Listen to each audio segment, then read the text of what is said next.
Shih Tzu bed parents, உங்க டாகோட கியூட்டான ஃபேஸ்க்குள்ள சில serious health இஷ்யூஸ்லாம் மறைஞ்சிருக்கலாம். ஒண்ணா சொல்றேன், நோட் பண்ணிக்கோங்க. This is doctor Gauthaman. என் பேஜை ஃபாலோ பண்ணி வச்சுக்கிட்டீங்கன்னா உங்க பெட்ஸுக்கு தான் நல்லது. சிட்சுக்கு கண்ணே அழகுதான், ஆனா அதுல தான் ஹை ரிஸ்கே இருக்கு. ஹேர் கார்னியாவை ரப் பண்றதுனால மைனர் ஸ்கிராச்சஸ் நடந்தா கூட அது கார்னியர் அல்சரா மாறதுக்கு நிறையவே வாய்ப்பு இருக்கு. ஸோ கண்ணை சுத்தி இருக்க முடிய ரெகுலரா ட்ரிம் பண்ணுங்க.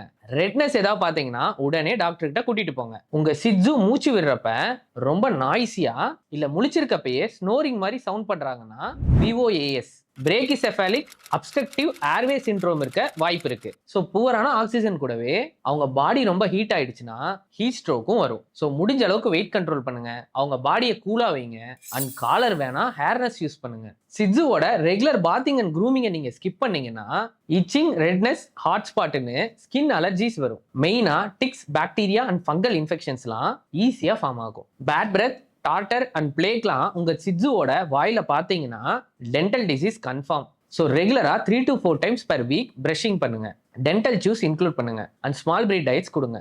சிட்சுல வரக்கூடிய இந்த காமன் ஹெல்த் இஷ்யூஸ்லாம் உங்களுக்கு தெரிஞ்சாலே பாதி பிரச்சனை இங்க முடிஞ்சு. இந்த ரீல சிட்சு வச்சிருக்க பெட் பேரண்ட்ஸ் எல்லாத்துக்கும் ஷேர் பண்ணுங்க. சிட்சு வச்சிருக்க உங்க ஃப்ரெண்ட்ஸை கமெண்ட்ல டேக் பண்ணி விடுங்க.